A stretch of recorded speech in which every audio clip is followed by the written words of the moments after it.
Pension కావాలని విద్యుత్ శాఖ నుంచి రాష్ట్ర ప్రభుత్వంలో ఉన్న విధంగా 2004 వరకు అపాయింట్ అయిన వాళ్ళందరికీ పెన్షన్ కల్పించాలని మా విద్యుత్ శాఖ నుంచి దాదాపు 500 మంది ఉద్యోగస్తులు కోర్టుకు వెళ్ళడం జరిగింది. అక్కడ హైకోర్టు కూడా ఖచ్చితంగా వీళ్ళకు పెన్షన్ ఇవ్వాల్సిందే, ఎందుకంటే అక్కడ ఉన్న స్టేట్ గవర్నమెంట్లో ఉన్న రూల్స్ అన్నీ వీళ్ళకి ఇంప్లిమెంట్ అవుతున్నాయి కాబట్టి వీళ్ళందరికీ పెన్షన్ ఇవ్వాల్సిందే అని కోర్టు జడ్జిమెంట్ మాకు సానుకూలంగా రావడంతో ఆ జడ్జిమెంట్ కాపీ మా మేనేజ్మెంట్కి సమర్పించడం జరిగింది. మా విద్యుత్ శాఖ మేనేజ్మెంట్ కూడా దాని మీద సానుకూలంగా స్పందిస్తూ ఆర్థిక శాఖకు లెటర్ రాయడం జరిగింది. ప్రస్తుతం మా ఫైల్ ఆర్థిక శాఖలో పెండింగ్లో ఉంది. ఆ వివరాలు కూడా ఎమ్మెల్యే గారికి తెలియజేయడం జరిగింది. ఆయన కూడా ఆర్థిక శాఖలో ఉన్న ఫైల్ని సీఎం గారి దృష్టికి తీసుకువెళ్తానని వివరంగా చెప్పడం జరిగింది.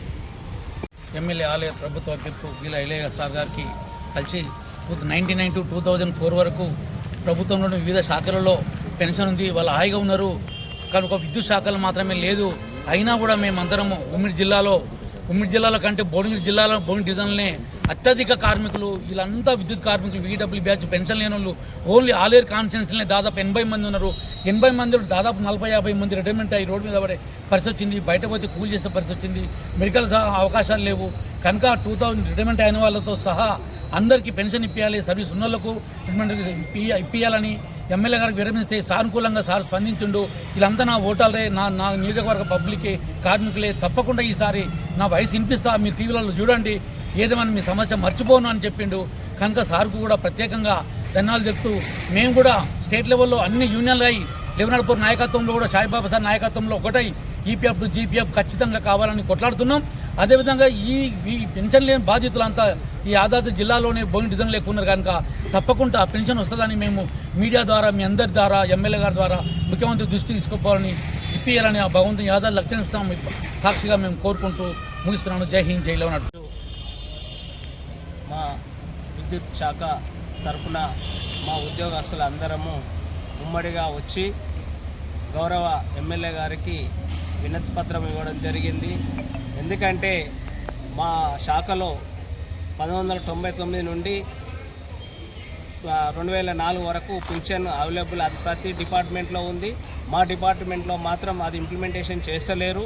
కాబట్టి ఇది మేనిఫెస్టోలో కూడా గవర్నమెంట్ పెట్టింది, అందరు పెన్షన్ ఓల్డ్ పెన్షన్ ఇవ్వాలనేది ఒకటి గవర్నమెంటు గౌరవ ముఖ్యమంత్రి గారు కూడా దృష్టిలో ఉన్నది. కానీ దాన్ని ఇంప్లిమెంట్ చేస్తలేరు. దయచేసి దీన్ని గమనించాలని గౌరవ ఎమ్మెల్యే గారికి రేపు అసెంబ్లీలో గౌరవ ముఖ్యమంత్రి గారికి కూడా తెలియజేస్తారని సార్ గారికి కలిశాము. మేము కోరుకునేది ఒకటే, మా కోర్టు కూడా ఆశ్రమించాము. మేము కోర్టుకు ఆశ్రమిస్తే ఆ కోర్టు ఫుల్ బెంచ్ కూడా మా తరపున తప్పకుండా వీళ్ళ పెన్షన్కు ఎలిజిబులే అని వచ్చింది.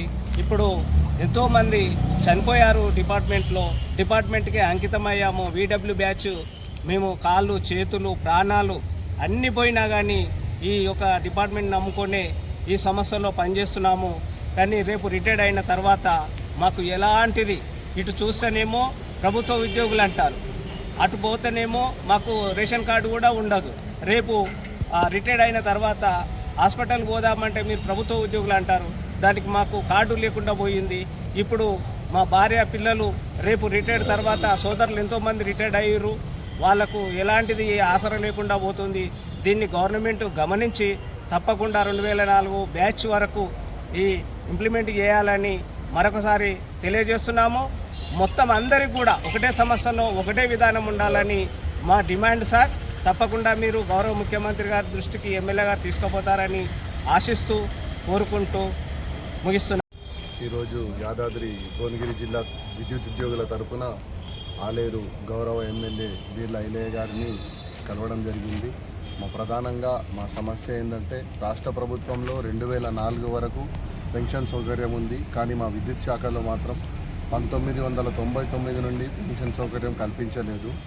ఆ విధంగా రాష్ట్ర ప్రభుత్వంలో ఉన్న విధంగా మా విద్యుత్ ఉద్యోగులందరికీ 2004 వరకు పెన్షన్ కల్పించాలని గౌరవ ఎమ్మెల్యే గారికి వినతిపత్రం ఇవ్వడం జరిగింది. ముఖ్యంగా మా విద్యుత్ శాఖలో 2002లో అపాయింట్ అయిన విలేజ్ ఎలక్ట్రిసిటీ వర్కర్స్ వీళ్ళు దాదాపుగా 15 సంవత్సరాలు అంతకంటే ముందు ప్రైవేట్గా సర్పంచ్ల దగ్గర పనిచేశారు, విలేజ్ ఎలక్ట్రిసిటీ వర్కర్గా పనిచేశారు. దాని తర్వాత ప్రభుత్వం వీళ్ళను 2002లో చాలా ఆలస్యంగా గుర్తింపునిచ్చి రెగ్యులర్ ఉద్యోగులుగా వీళ్ళ గుర్తింపు ఇవ్వడం జరిగింది. కానీ అప్పటికే వీళ్ళ వయసు దాదాపు 36 సంవత్సరాలకు చేరుకోవడం వల్ల వీళ్ళు 15-16 సంవత్సరాలకే వీళ్ళ రిటైర్మెంట్ వయసు దగ్గరికి రావడం జరిగింది. వీళ్ళు మొన్నటి వరకు 1 లక్ష రూపాయలు జీతం తీసుకొని ఆ తర్వాత రిటైర్ కాగానే ఏ విధమైన పెన్షన్ సౌకర్యం లేకపోవడం, ఈపీఎఫ్లో నామమాత్రంగా 1000 రూపాయలు మాత్రమే పెన్షన్ రావడం, మెడికల్ సౌకర్యం కూడా లేకపోవడం వల్ల నిన్నటి వరకు మంచిగా బతికిన విద్యుత్ ఉద్యోగుల కుటుంబాలు రోడ్డున మీద పడే పరిస్థితి వచ్చింది.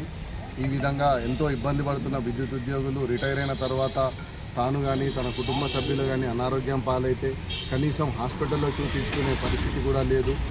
రెగ్యులర్ ఉద్యోగులకు మాత్రం విద్యుత్ శాఖ నుండి పెన్షన్ సౌకర్యం ఉంది, అదేవిధంగా మెడికల్ సౌకర్యం కల్పించడం జరిగింది.